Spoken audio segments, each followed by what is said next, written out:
ओम नमो भगवते वासुदेवाय। ओम कृष्णाय नमः। हरे कृष्ण साथियों, आज हम चर्चा करेंगे कि भगवान श्री कृष्ण हमें कछुए का दृष्टांत क्यों दे रहे हैं। हम चर्चा कर रहे हैं स्थित प्रज्ञ की विशेषताओं के बारे में, उसके लक्षणों के बारे में। अब तक हम जान चुके हैं कि स्थित प्रज्ञ अपनी सभी इच्छाओं का त्याग कर देता है। सुख दुख शुभ अशुभ आदि परिस्थितियों में भी समभाव में रहता है। राग भय क्रोध आदि से भी मुक्त रहता है और उसमें किसी के प्रति भी कोई आसक्ति नहीं होती है। भगवान श्री कृष्ण ने यह सब लक्षण अर्जुन द्वारा पूछे गए प्रश्न 1 और 2 के संबंध में कही। अब अर्जुन का तीसरा प्रश्न था कि स्थित प्रज्ञ कैसे बैठता है। भगवान श्री कृष्ण अब उसका उत्तर देने जा रहे हैं, लेकिन यहाँ पर बैठने से तात्पर्य यह नहीं है कि वो किसी विशेष योगासन में बैठता है, पद्मासन में बैठता है आदि आदि। भगवान क्या कह रहे हैं, सुनिए यह श्लोक। यदा संहर्ते चायं कूर्मोऽङ्गानीव सर्वशः इन्द्रियाणि इन्द्रियार्थेभ्यस्तस्य प्रज्ञा प्रतिष्ठिता। भगवान श्री कृष्ण कह रहे हैं कि जिस तरह कछुआ अपने अंगों को सब ओर से समेट लेता है, संकुचित कर खोल के भीतर कर लेता है, उसी तरह जिस काल में जिस समय यह योगी अपनी इंद्रियों को इंद्रिय विषयों से हटा लेता है, तब उसकी बुद्धि स्थिर हो जाती है। साथियों, अध्यात्म के मार्ग पर आगे बढ़ने के लिए इंद्रिय संयमन अत्यावश्यक है, लेकिन यह आसान भी नहीं है।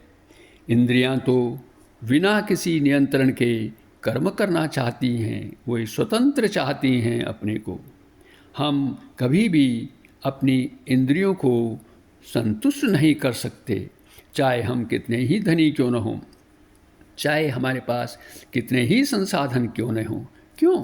क्योंकि जब हम अपनी एक इंद्रिय की इच्छा पूरी करते हैं तो तुरंत दूसरी उत्पन्न हो जाती है।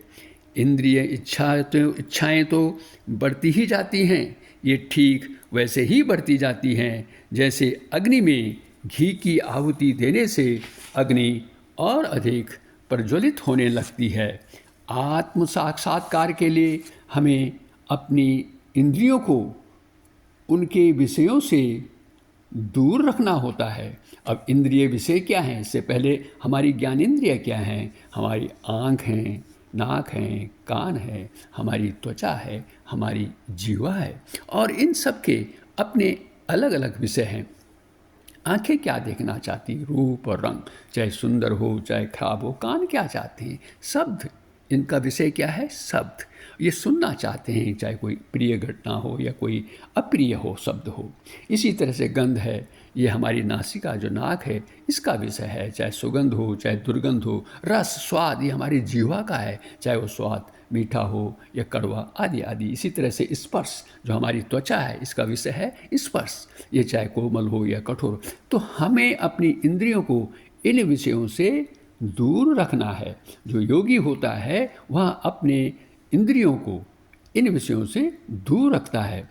भगवान ने इंद्रियों को नियंत्रित करने के लिए इस श्लोक में कछुए का दृष्टांत दिया है। जब कछुआ चलता है तो उसके 6 अंग दिखाई देते हैं, 4 पैर, 1 पूंछ और 1 मस्तक।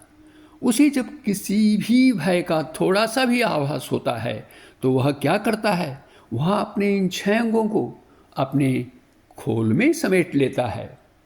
फिर उस पर कितने ही प्रहार क्यों न किए जाएं, फिर भी वह अपने अंगों को बाहर नहीं निकालता। कहा जाता है कि जो कछुए की पीठ होती है, जिसका खोल होता है, जिसका कवच होता है, वो बहुत ही मजबूत स्ट्रांग होता है। इसी तरह योगी भी अपनी पांचों इंद्रियों और मन को बाह्य जगत से, बाहरी दुनिया से हटा लेता है। अब प्रश्न ये है कि एक योगी यह सब कुछ कैसे कर लेता है? तो इसका सीधा सा उत्तर है कि वह अपनी बुद्धि को भगवान श्री कृष्ण में स्थिर कर लेता है। वह अपनी इंद्रियों को भगवान की सेवा में लगा देता है। इसलिए अर्जुन के माध्यम से भगवान हमें यह उपदेश दे रहे हैं कि हमें भी अपनी इंद्रियों का उपयोग अपनी तुष्टि के लिए नहीं, अपनी संतुष्टि के लिए नहीं, बल्कि भगवान की सेवा में लगाना है। अब हम इस श्लोक से क्या सीखते हैं?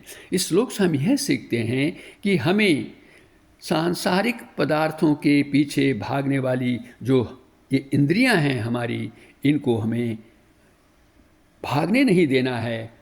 तो फिर क्या करें? उनको हमें अपनी भगवान की सेवा में लगाना है, भगवान श्री कृष्ण की सेवा में उनको अर्पित कर देना है। तभी हम अपनी इंद्रियों को दूसरे उनके विषयों से हटा पाएंगे। कृपया इस वीडियो को लाइक करें, शेयर करें और चैनल को सब्सक्राइब भी करें। अगले वीडियो में आपसे फिर भेंट होगी और जानेंगे स्थित प्रज्ञ की एक और विशेषता। इन्हीं शब्दों के साथ वीडियो देखने के लिए आपका बहुत बहुत धन्यवाद।